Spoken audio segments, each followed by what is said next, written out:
1er janvier 2021, les agents de l'ordre s'étaient massivement déployés dans la ville de Pointe-Noire pour faire respecter le confinement général de la population tel que décidé par la Coordination nationale de gestion de la pandémie de Covid-19 en République du Congo et surtout après qu'une ambulance, rappelez-vous, avait fauché la vie de 7 personnes le 25 décembre 2020. 1er janvier 2020, il est 11h30 lorsque la police militaire, en synergie avec la CI, fait équipe avec Lux Télévision pour faire la ronde de tous les 6 arrondissements que compte la ville océane. Objectif, faire respecter le confinement général tel que voulu par le gouvernement de la République pour ainsi rompre la chaîne de contamination à la Covid-19 en cette journée festive, mais aussi éviter le drame qui est survenu le 25 décembre dernier lorsqu'un accident de circulation a fauché la vie à au moins 7 personnes. Dans cette ronde, les troupes de la police militaire, à leur tête le commandant Mokilou et celles de la CI chapeautées par le commandant Ibarra, ont bien voulu lever leur bâton de commandement pour que Pointe-Noire, havre de paix, ne devienne pas mauvais élève dans le respect des ordres gouvernementaux. Oui, ils se sont peut-être levés pour que les mesures édictées par la coordination nationale soient démises, mais la pédagogie, qui n'est autre que le corollaire du professionnalisme, a été le maître mot tout au long de cette ronde. Sur ces images, nous voyons cette famille festoyant devant sa parcelle. Elle sera instruite de regagner la parcelle à telle enseigne. Être devant sa parcelle, quoiqu'étant en famille, est diamétralement opposé à l'esprit du confinement.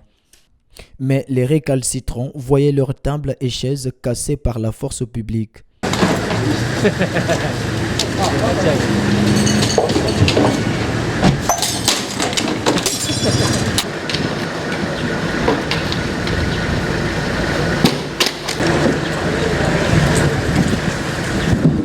Bientôt, 2 jeunes délinquants appartenant à la maudite famille de bébés noirs vont être arrêtés alors qu'ils se testaient les forces autour d'un ring, mieux une bagarre, dont la fleur chaleur de la journée pouvait être qualifiée d'arbitre.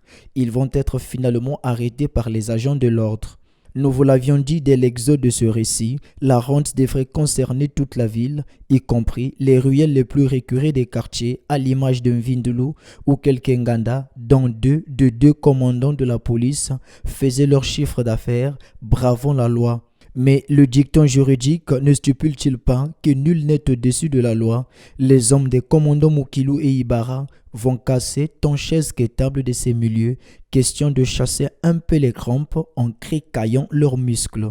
Au quartier Bitemo, 2 militaires, croyant bien faire en déguerpissant les vendeurs qui y avaient installé leurs marchandises, vont aussi ravir de l'argent à ces derniers. Quand l'équipe arrive sur le lieu, le rapport lui est fait. Ayant constaté que les directives du ministre de l'Intérieur, en l'occurrence Raymond Zefiremboulou, demandant qu'aucun prélèvement d'argent n'était permis aux agents de l'ordre aux populations, quand bien même elles iraient à l'encontre des recommandations en ce qui concerne ce confinement n'étant pas respectées, le commandant Mokilou donnera l'ordre que ces agents soient rattrapés. L'un n'était pas de service et l'autre pourtant de garde a abandonné son poste pour avoir un peu d'huile sur les lèvres avec l'argent des populations. Malheureusement, cette huile leur aura finalement coulé de travers puisqu'ils ont été arrêtés et conduits à la maison de correction. La ronde du jour a aussi concerné les postes de police, question de s'imprégner auprès des commissaires de l'applicabilité du confinement selon la circonscription de chaque poste. Un fait important à signaler, tous les colonels, commandants, bref, tous les hauts gradés ont été sur le terrain ce jour pour faire respecter les recommandations gouvernementales. Commencé à 11h30, notre ronde avec la police militaire et la CI a pris fin à 16h30, soit 5 heures de vrai parcours de combattants. Voilà, tout est bien qui finit bien. C'est ici que nous mettons terme à ce journal, mesdames et messieurs. Merci pour vous de l'avoir suivi. Je rappelle qu'il s'agissait du premier journal 2022 de Lux TV. Équipe technique, Lionel Omanissa, Franck Nzibikia, Mugel Moutete, Dervis Bouhi, Fortuné Jansi et puis Belvi Moko. Vous suivez Lux TV International, le premier et dernier choix de la télévision.